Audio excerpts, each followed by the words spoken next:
Alright, we're going to do a quick video on the washer method. And the washer method is another way to find volume when you're rotating something. So you can rotate around the x-axis if you feel like it. What we've recently been doing in class is we were taking like a rectangle and spinning it around this x-axis, so doing a little spin thing. And when that rectangle spins all the way around, it ends up forming this circular disc, basically. Some sort of a disc that we are finding the volume of. Washer method is the same thing. You have an x-axis and you're going to spin around the x-axis, but that rectangle, instead of sitting on the x-axis, it's almost like it's like floating up above. It's not really floating, but it's up above so that there's like kind of a gap here. So when this thing spins all the way around the x-axis, it does form this big circular object, but there's a hole in the center. Hence we call it the washer method. It looks like a washer. And we're going to be finding the volume of that washer. So with the disc method, the volume always equaled the area times the thickness, or the width. And the area of the disc is, since it's circular, pi r squared. So pi r squared times the width, which is going to be so skinny, it'll be infinitely small that it's usually delta x or delta y. And so that's kind of what we had been working with. And then we'd put a big integral in front of all this and add them all up. But for the washer method, it's kind of the same strategy, except we've got a big hole in the center here. So I'm going to redraw the washer over here a little bigger so I can label some parts on it. This washer has two radiuses that I'm going to be looking at. We've got this big radius that starts at the center and goes all the way out, called big R. But then we also have this like little radius for the hole on the inside. I'll call it little r. If I want to find the volume of this washer, I could take the volume of the whole entire thing. So pi r squared of the entire thing. I'll write big R because it's a big radius. And then I could subtract the space. I could subtract the whole. So I could subtract the area of the little space, pi little r squared. And that would give me my volume. So I'm going to actually factor out a pi and just write it's the big radius squared minus the little radius squared. And that's what we really have to remember about the washer method. You take the big R and square it and subtract the little r and square it. And because we're going to be adding up lots and lots and lots of washers, we'll use an integral for this. We'll write volume equals an integral, and we'll have pi in front for this pi, and then we'll have big R squared and little r squared, and big R is either going to be in terms of x's or y's. So big R minus little r squared dx will be the general formula, and this is our washer method formula. If it's in terms of y's, it'll be volume equals pi integral big R of y squared minus little r of y squared dy. So these are the two formulas you got to know, and they both are washer method. So I'm gonna kind of work through an example here of when you could use this. When is a washer even formed? And I'll show you a typical problem.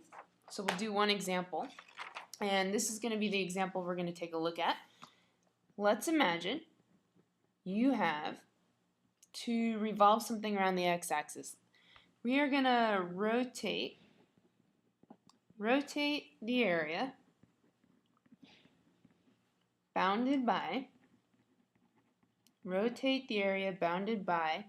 y equals x and y equals radical x about the x-axis.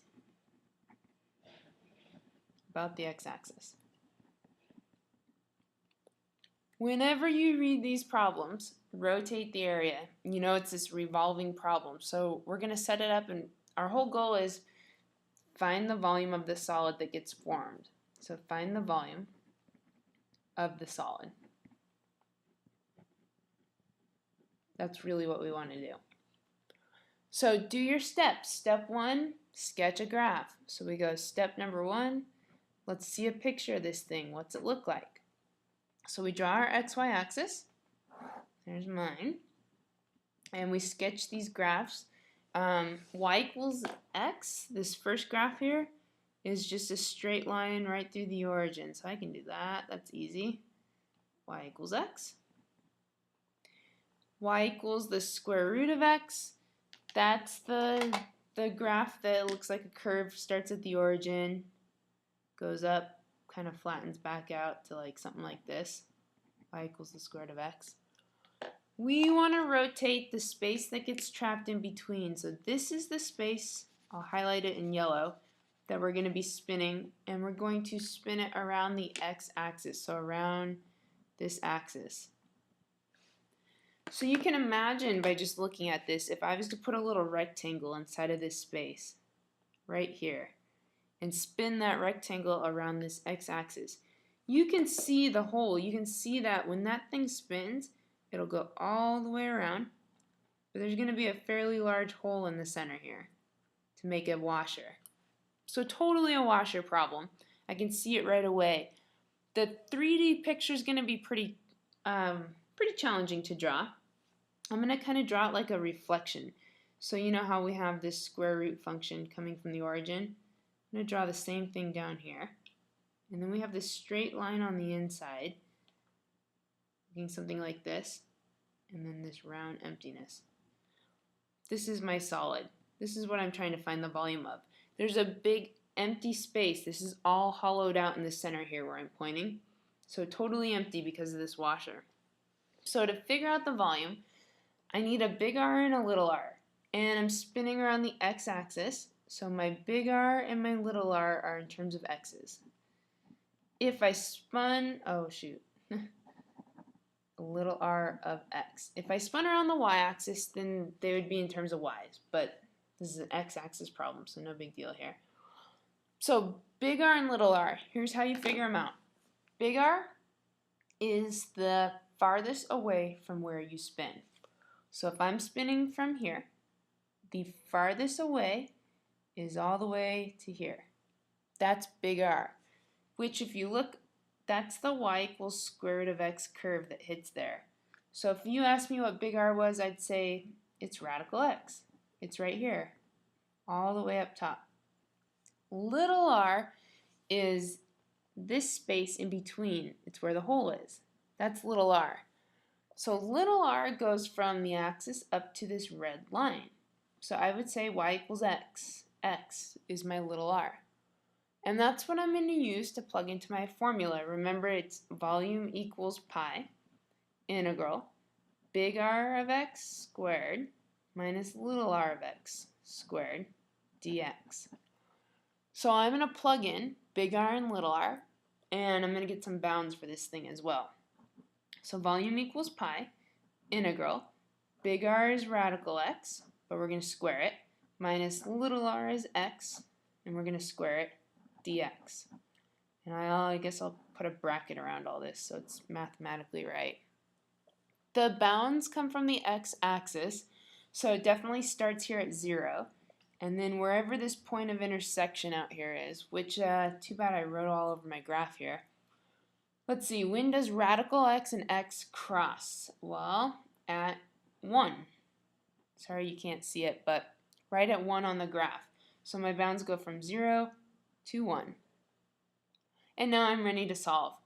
Actually not very hard of an integral to solve. Radical x squared, radical cancels. So we have pi, integral 0 to 1. Volume equals, radical cancels to just x, minus x squared dx.